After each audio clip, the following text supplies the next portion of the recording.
All right, we're back with another fun-filled episode of the Masked Elephant Show here on your media, courtesy of Fayetteville Public Access Television, or vice versa. I'm still kind of rusty on this. I don't know. But I am your intrepid host, Dylan Farrell. We've got a great show today. We've got Amanda Reed from Alabama will be joining us on the show today via the glorious BlackBerry. We'll be talking about Obama. That is the Facebook page still, WTF TV. I'm still trying to work out a way to do this with as little pain as possible and get changed over to the new show. The email is still, of course, maskedelephant@gmail.com. And you can still tweet with me at maskedelephant. Our guest today is Amanda Reed, as I said. Her Twitter is Sincerely Amanda. You can tweet with her. But today we'll be talking about the fun stuff in Libya, Obama, and the connection there. We're going to be talking about how the leader of Egypt, Hosni Mubarak, the deposed leader, we're not sure who the leader is now, if there really is one, how much Hosni Mubarak is like Obama's former pastor, Jeremiah Wright.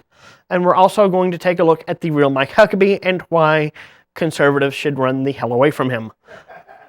But all of that right after our break here on the Masked Elephant Show. Thanks for watching.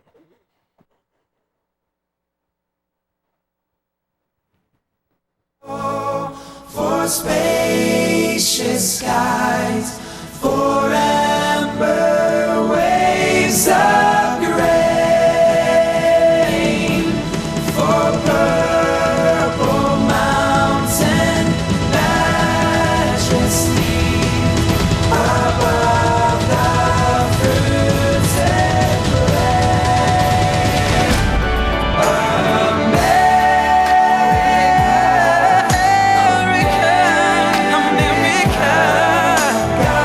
God shed His grace on me, and crown Thy good with brotherhood from sea to shining sea.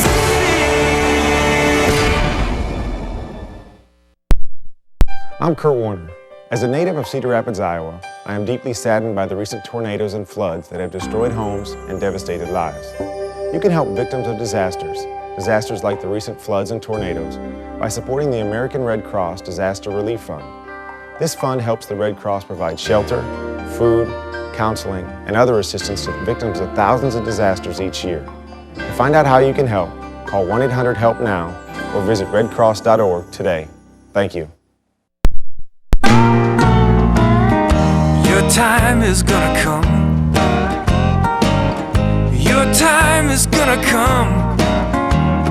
It's up to you to reach out to be that friend who comes along.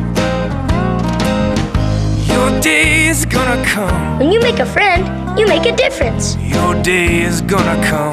Friendship, pass it on. A message from the Foundation for a Better Life.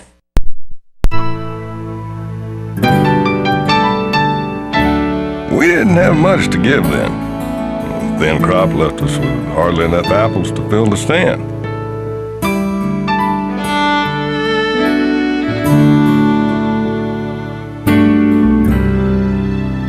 So when they showed up firing them mean looks around the place and staring us down on prices, well, I was angry. Didn't seem to bother my father, though. He let them set a fair price. Too low, I thought. Then he did more. He had me load another bushel of apples in their trunk. I learned later on that this family was in need. The greatest gift we give, it's in our heart, what we believe, the way we live. Caring for others. Pass it on. A message from the Foundation for a Better Life. And we're back. As I said, we have a special guest today. Her name is Amanda Reed. She is joining us all the way from Alabama. Amanda, how are you doing today? Hey, doing fine. Thanks. Thanks for having me. How are you? I'm doing pretty good. So, for those of us on the show that don't know a whole lot about you, tell us about yourself. Well, I'm a columnist for the Washington Times Communities, a division, an online section of the Washington Times. You can visit my website at www.amandareed.com. That's Reed spelled R-E-A-D. And I blogged for a few years and got this column at the Washington Times Communities, and I am a student at Troy University, majoring in history, minoring in political science. I'm a homeschool graduate and the oldest of 9 children, so I'm rather unconventional, I suppose. That's why my column is called Not Your Average Read at the Washington Times Communities, and it's commentary by an unconventional student. I'm also, most of my college education has been unconventional too, because I've taken classes online, which goes right along with my writing online. It's just the new information age style of research and study. So I've been pretty busy with that. Excellent. Well, you're going to Troy. I was going to ask you if you were more Bama or more Auburn. Oh, So. Bama. My grandfather, Roger Sayers, was president of the University of Alabama at one point. Both of my parents went to the University of Alabama. So we've got, it's quite an Alabama heritage. But yeah, that's fun stuff. So not an Auburn fan there. Okay. No, it doesn't happen to be. But we do have some relatives who are Auburn, and that's friends and relatives. So I think of myself as actually being probably the least sports and football literate member of my family. I know my 8-year-old brother David is I think of him as like the sports analyst prodigy. Right now, he's the one who will keep me up to tabs with everything going on sports related. I'm hanging in there, following along. But but I was at the Sugar Bowl 1992, when Alabama, the football team, won the national title then. So it's exciting stuff, but I'm not. You can't look to me as the expert on all things Alabama sports. Okay. Well, you are more of a political person, so let's kind of jump into some politics. What's your take on this whole deal with Libya? Well, doesn't it seem almost as though even the entire world is looking at, waiting with bated breath on the 2012 elections? Oh, let's go and mess things up before the Americans wisen up and get a president with some muscle. I was watching I watched Obama's speech recorded on the White House website, and I got to thinking about, since I am taking a world politics class now.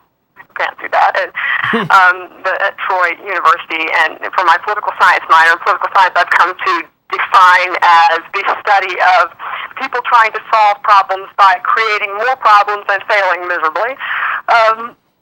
But I was covering nationalism and how leaders try to really rally their citizens and their troops for their causes, particularly in war, using nationalism, patriotism.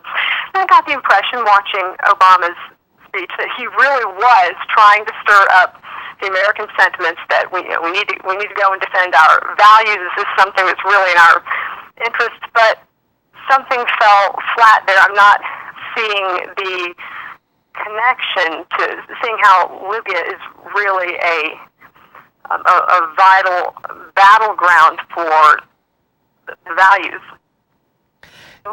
Yeah, and I watched the and speech. especially since there's a lot of murky waters here, because it seems like there's going to be a bad situation no matter what. You have, Gaddafi, yes, obviously this creepy dictator, but then you have mixing in with the Libyan rebels. I saw just the Washington Times was talking about people giving out information that there are possibly freelance jihadists, people from the Muslim Brotherhood and Al Qaeda mixing in with the rebels. So it seems like there's not a very clear good side or bad side there. Who's going to take over? On the one hand, I would think if you're going to deal with Libya at all, why not just take Gaddafi out entirely? We saw in the first Gulf War, Saddam Hussein was not ousted. Years later, we ended up having to go in again to finish that.